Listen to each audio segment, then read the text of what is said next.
welcome to Shama TV. I'm so excited today because I have with me Erica Devon, who is a globally recognized expert in leadership and Gen Y issues as well. So Erica's a friend. We've connected online. I'm really glad that you're here in person. So thank you so much for being here, Erica. Thank you, Shama. So excited to be here. So we're going to talk about something which does not get talked about a lot today, and it's a relatively new concept, something that Erica has really been introducing, and it's called connectional intelligence. So we've heard of IQ, EQ, and you call this CXQ?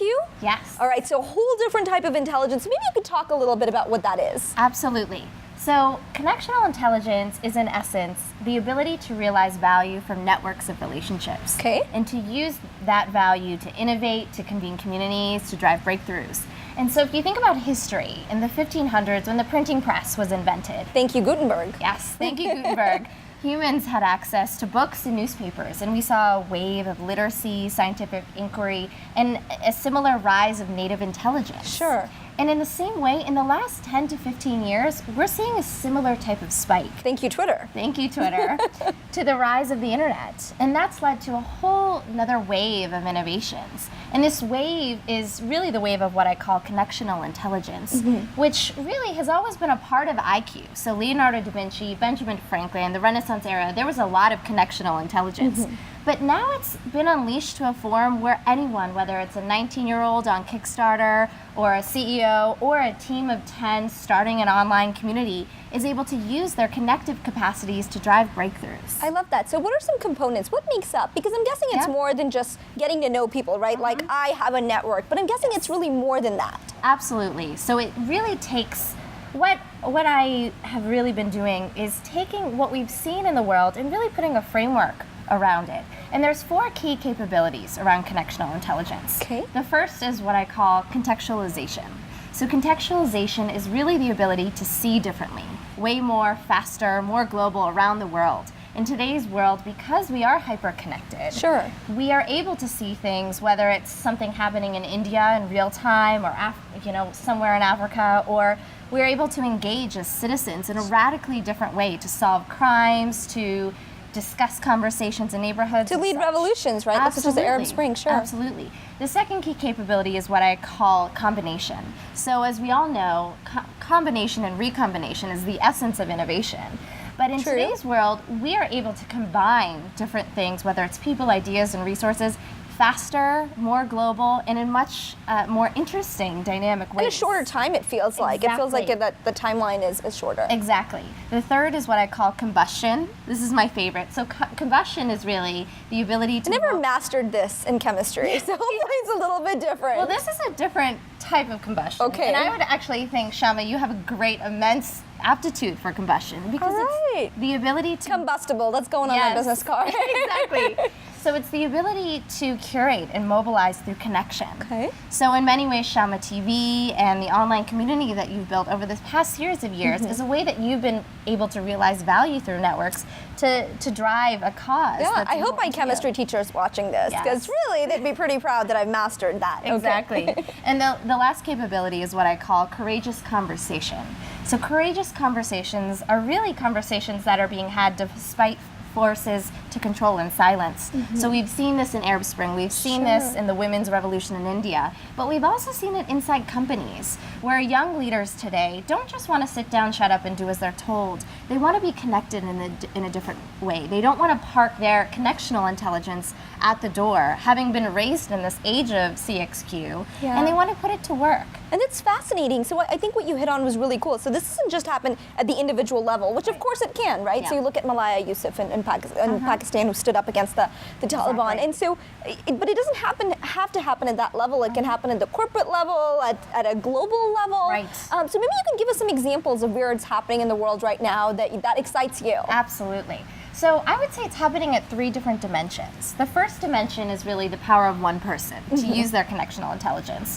One great example of this is Tony Hsieh, the CEO of Zappos, is very well known for building his wonderful, billion-dollar company. Right. But what he's also doing today is using his connectional intelligence to start something called the Downtown Project in Las Vegas. Right. So I'm very familiar. Great. Yes. So he's basically taken the idea of collisions which has been the key to success at Zappos. So instead of thinking about bringing the most innovative people into a company, also thinking about how do you drive the collisions among these people.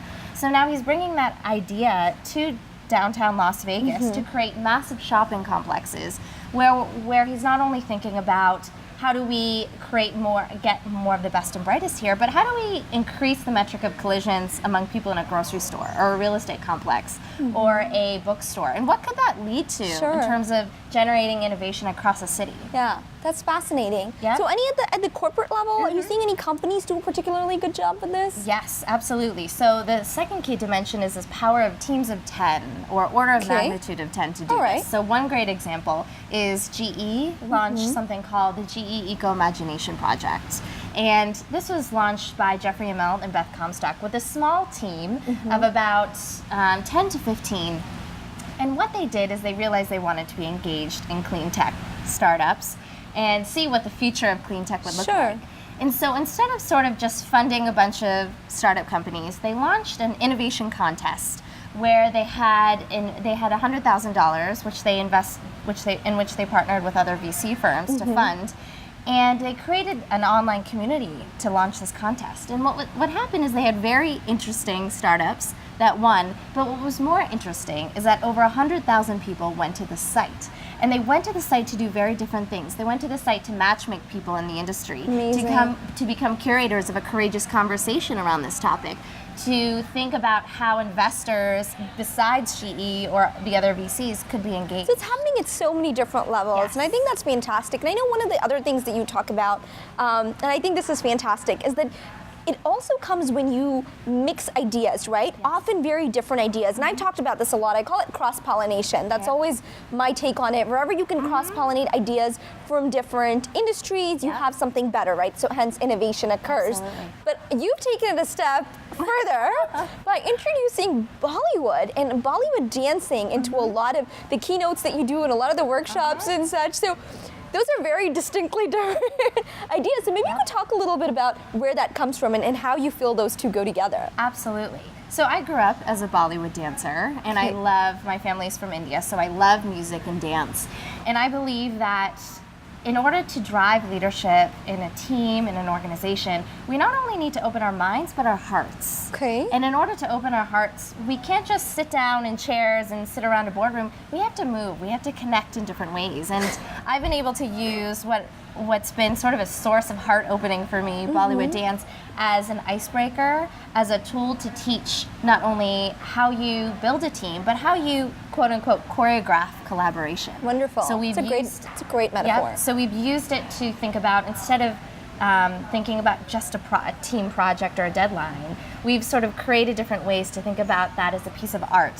What the rehearsal process would look like, what the innovation process. But the performance comes up with the audience interaction and such.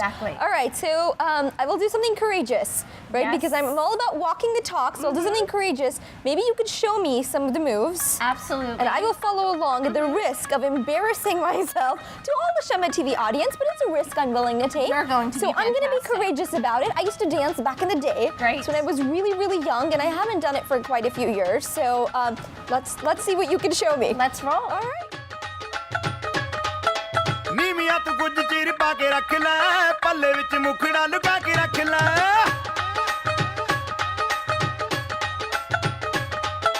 ਨੀਵੀਆਂ ਤੂੰ ਕੁਝ ਚੀਰ ਪਾ ਕੇ ਰੱਖ ਲੈ ਪੱਲੇ ਵਿੱਚ ਮੁਖੜਾ ਲੁਕਾ ਕੇ ਰੱਖ ਲੈ ਐਵੇਂ ਕਰੀ ਨਾ ਕਿਸੇ ਦੇ ਨਾਲ ਪਿਆਰ ਮੁੰਡਿਆਂ ਤੋਂ ਬਚ